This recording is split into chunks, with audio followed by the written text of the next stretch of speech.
Bonjour à tous, salut dans le... Euh, L'effondrement, on continue. Alors, j'ai pas réussi à regarder les infos, mais, euh, parce que bon,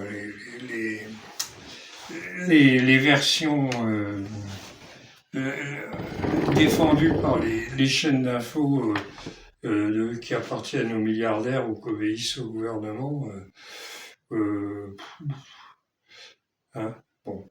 Alors, j'essaie de me renseigner, mais voilà, bon. Alors, on est dedans, hein. De toute façon, ne serait-ce qu'au niveau climatique, où on s'aperçoit que tout va beaucoup plus vite que prévu. C'est très embêtant, parce que de toute façon, on ne va pas y couper. Il y a encore des climato-sceptiques, hein, mais bon, il y a des cons. Ah, bah, c'est comme ça, c'est la vie. Euh, le problème, c'est quand les hommes s'en mêlent, parce que déjà, c'était déjà un problème, et qu'il aurait fallu se pencher dessus et sérieusement en se disant bon, ça devient grave, on va faire quelque chose. Non, hein, ça devient grave, on fait rien. Par contre, on va aller chercher des trucs pour aggraver la situation. Ça, c'est l'être humain.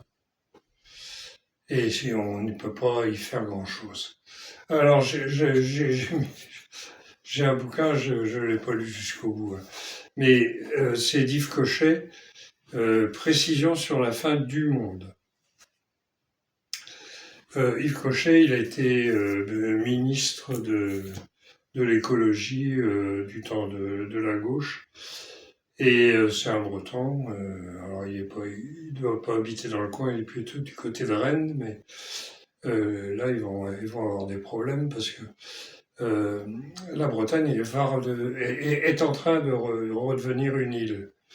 Hein, on voit bien sur les côtes qui commencent à être attaquées de partout, les inondations qui noient carrément la Haute-Bretagne. Tout ça, il y a la Haute-Bretagne, c'est celle qui est proche de la France. Et comme disait Glenmore, un grand poète breton, euh, on a coutume de dire que la Bretagne est à l'ouest de la France. Or, c'est pas en Bretagne, on dit non, c'est la France qui est à l'est de la Bretagne. Euh, J'adore. Bon, donc, nous, on va en devenir une île d'ici pas très longtemps, hein, quelques dizaines d'années. Bon, tout ce qui a été inondé là, dernièrement, en Aquitaine et tout ça, là aussi, ça va devenir difficile. L'Hexagone, il va avoir une drôle de gueule. Non. Alors, ouais, donc j'ai pris ça parce que faut bien prendre quelque chose, il y en a d'autres. C'est pas la fin d'un monde, c'est pas la fin du monde, c'est la fin d'un monde. La fin d'un monde, c'est la fin de notre monde, de notre civilisation à nous, qui est en train de se terminer, hein, qui existe depuis à peu près 2 ou 3 siècles, dans sa phase complètement délirante, et qui existe depuis 6000 ans, depuis qu'on a commencé à faire des civilisations. Il y avait 2 types de civilisations. Il y avait la civilisation pyramidale telle qu'on la connaît, avec tous les Trump et autres, Elon Musk et autres machins de ce genre-là, individus, on va dire, hein. Plus ils gagnent de fric, plus ils sont contents, et plus ils font des conneries, plus ils sont contents. Voilà, hein, c'est une question d'ego terrible. Ils ont un ego, voilà. Alors, je vous dis, il y a 2 types de civilisation. Il y avait donc la civilisation pyramidale, donc celle dans laquelle on est, et la civilisation non pyramidale, qui, moi j'en connais qu'une grande, c'est donc celle qui avait lieu, qui se trouvait entre le Gange et l'Indus et entre le nord de l'Afghanistan et le sud du Gujarat en Inde, hein, au-dessus de Bombay. Mais c'était une civilisation totalement différente de ce que nous connaissons. Hein, il y avait, d'après l'archéologie,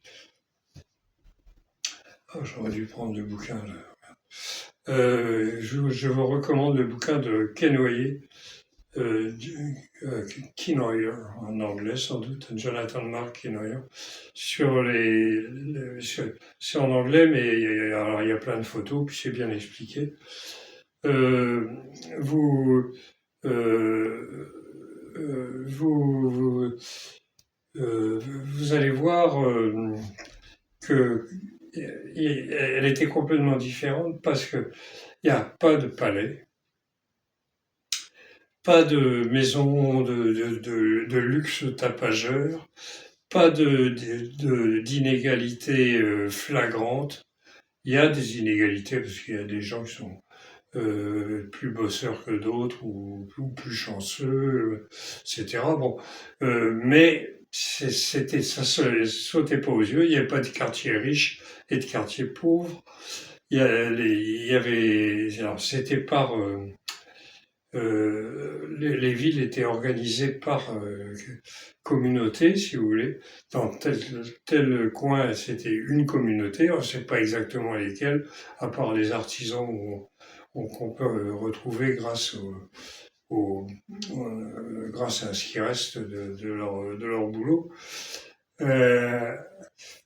Mais on voit que c'est la même communauté parce que dans les statuettes qui représentent des individus, ils sont habillés d'une certaine manière,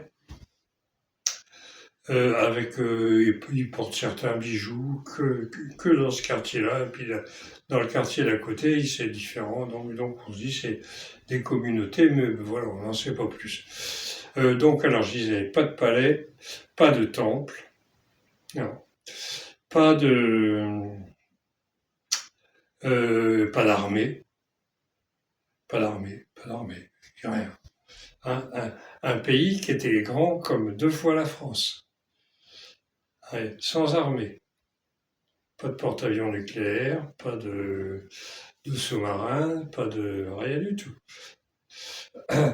même pas de bouclier, rien. On a trouvé quelques armes quand même, c'était des armes qui devaient servir à la chasse parce que ça concorde très bien avec le Rig Veda, qui est le bouquin de l'époque hein, qu'on a trouvé. C'est en traduisant le Rig Veda que j'ai découvert tout ça, moi. Et on voit que, enfin,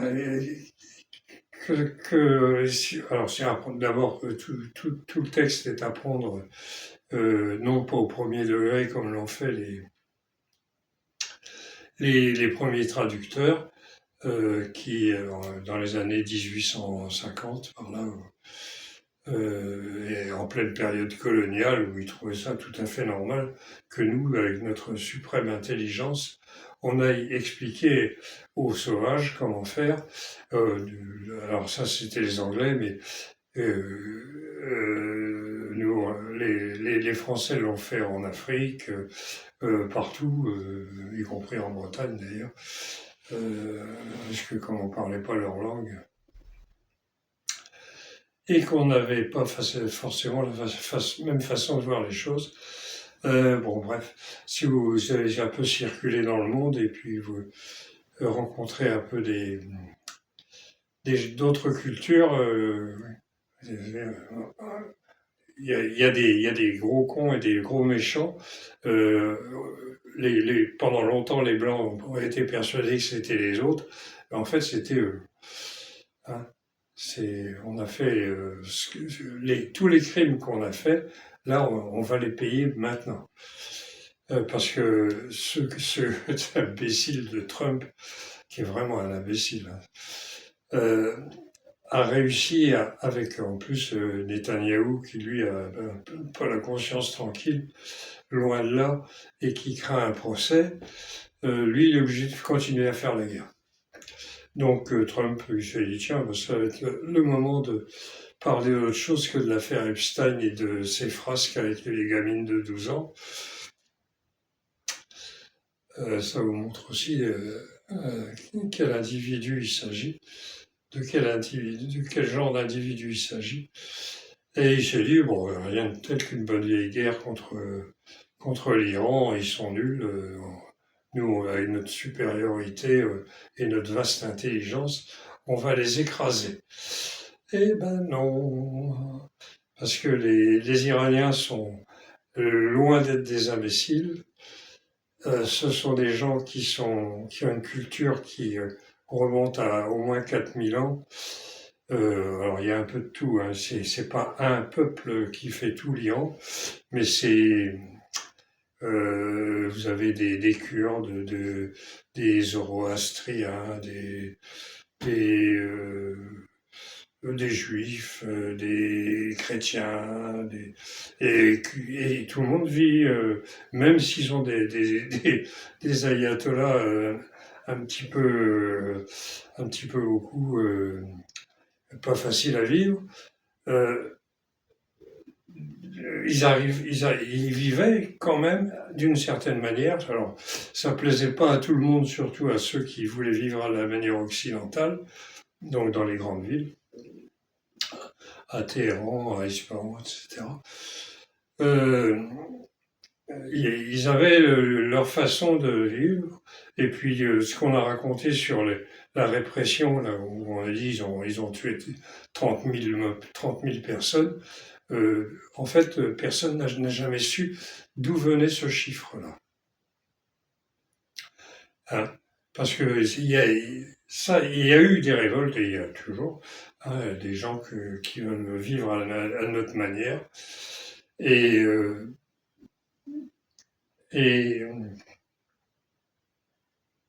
mais dans l'ensemble du pays, c'était pas parfait, bien sûr, mais ils vivaient à leur manière. Et le résultat, en les attaquant, et, en les attaquant, ils se sont soudés. Hein, tant pis pour les ayatollahs. D'ailleurs, ils sont morts, donc oh, il y en aura d'autres, mais euh, ça se remplace, hein, un bonhomme. Euh, mais bon, ils les ont soudés, et puis comme ils commencent à connaître les Occidentaux qui ne tiennent jamais leurs paroles et qui mentent et comme ils respirent et qui donnent des leçons de morale, etc. Ils avaient prévu le truc. J'ai vu la vidéo où Trump est interviewé et quelqu'un lui demande mais qu'est-ce qui vous a décidé à frapper l'Iran parce que personne ne sait pourquoi en fait. Pour Netanyahou, si ça se comprend, il a peur d'aller en tôle, donc il faut qu'il continue les guerres. Et puis il veut absolument qu'Israël possède tout le Moyen-Orient pour être tranquille. Bon courage mec, hein, parce que c'est mal barré. Alors Trump, oui, il a dit tranquillement, il dit, ben, c'est sur une intuition. Hein, on était en train de parler de faire des négociations sur le nucléaire et tout et tout. Et j'ai senti qu'ils n'étaient pas très francs et qu'ils nous préparaient un sale coup. Donc on a préféré prendre les devants et puis boum. Comme ça on a gagné. On est sûr de gagner. Alors bon, voilà, une intuition.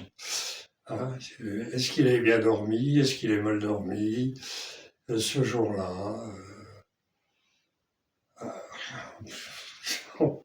C'est ahurissant. Donc tout ça nous amène quand même à quelque chose d'important, c'est que le monde qu'on connaît, c'est en train de se terminer. le Sud global, ce qu'on appelle le Sud global, hein, c'est-à-dire tout ce qui n'est pas occidental. C'est parce que j'allais dire tous les blancs, mais les Russes sont blancs et ils font partie du Sud global. Donc tout ce qui n'est pas occidental, c'est-à-dire États-Unis et l'Europe de l'Ouest, tout cela, c'est le Sud global. Hein, donc tous ceux qu'on a pillés, qu'on a colonisés, qu'on a pris pour des cons, à qui on donne des leçons de morale à longueur de temps, tout en pratiquant une corruption intensive et, euh, et ça tombe, ça plaît bien à certaines personnes du Sud global. Par exemple, il est mort là il y a pas longtemps, mais Omar Bongo, j'y étais moi à un moment. Là, il s'appelait encore Albert Bernard, et donc il est passé à l'islam contre sans doute une petite gratification financière. Lui, le Gabon était, c'était la France. Hein, Libreville, t'avais l'impression d'être dans un quartier français. T'avais pas mal de blancs. Alors, il y avait les noirs aussi, ils toléraient. Hein, ils avaient un esprit très ouvert. Les Français de l'époque, ils toléraient les noirs en Afrique. Oui, ils toléraient.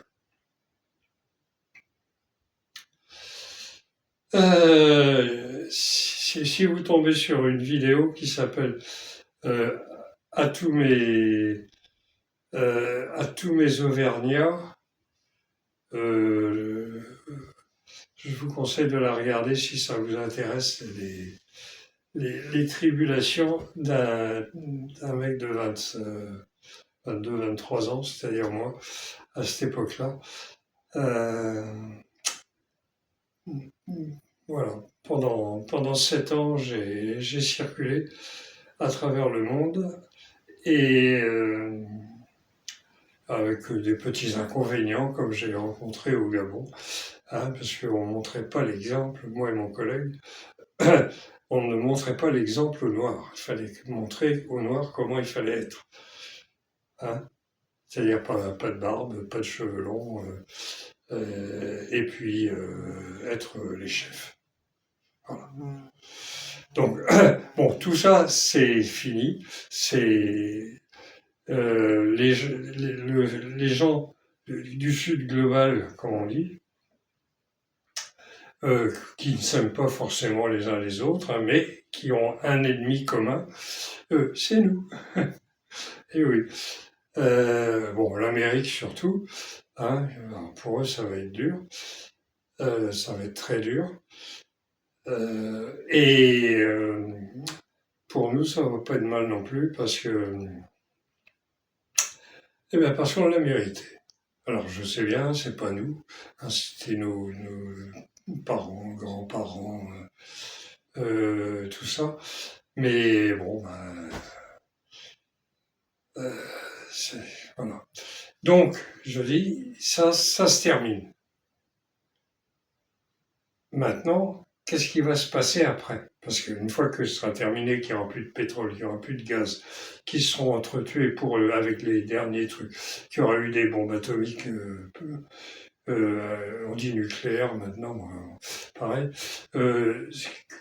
qui vont péter de tous les côtés certainement, parce qu'avec des mecs comme Trump, qui sur une intuition déclenche l'enfer, il peut très bien déclencher le nucléaire aussi sur une intuition. Donc voilà, ça va être très dur et les survivants devront, au bout d'un moment, hein, une fois que il n'y aura plus de munitions ni les moyens d'en fabriquer, à moins de retourner à la poudre noire, euh,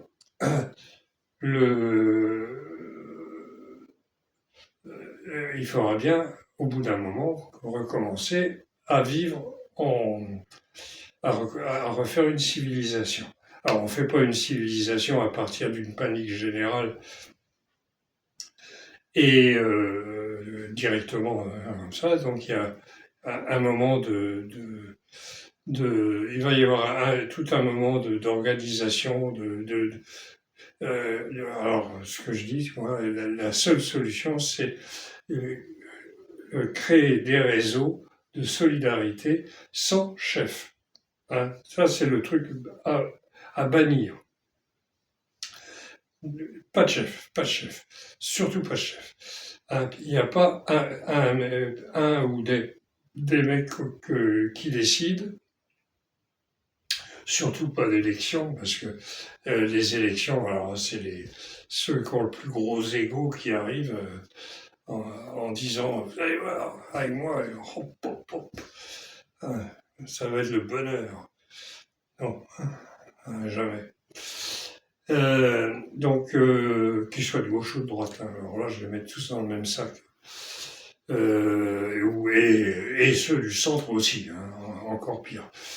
C'est parce que c'est ceux qui sont au centre, ils sont un petit peu à gauche quand même, mais dès qu'il y a leurs intérêts sont menacés, ils virent à droite. Bon, voilà. Donc, il y aura une civilisation à reconstruire qui va se faire à partir des réseaux de solidarité qui vont naître spontanément après les catastrophes. Parce que c'est toujours comme ça que ça se passe. Quand il y a des grosses catastrophes, les États, de toute façon, ne sont pas capables de, de réagir et de faire ce qu'il faut.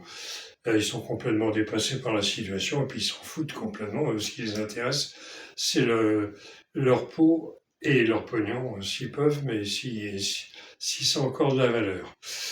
Voilà. Donc, bon, on va s'arrêter là. Euh, on va essayer de suivre un petit peu les événements, là, comment ça tourne. Est-ce que les bombes nucléaires, c'est pour demain, ou bien ils vont se calmer et puis se dire, mais quand on voit à qui on a affaire, dire se calmer, ça m'étonnerait. Hein. Puis après, ils vont vouloir s'en prendre à la Chine et tout. Alors, attention, attention. Bon, allez, Kenavo dans l'eau sur ces paroles extrêmement enthousiasmantes pour l'avenir. Je vais m'arrêter là et on verra ça plus tard. Allez, Kenavo dans l'eau, c'est tout but.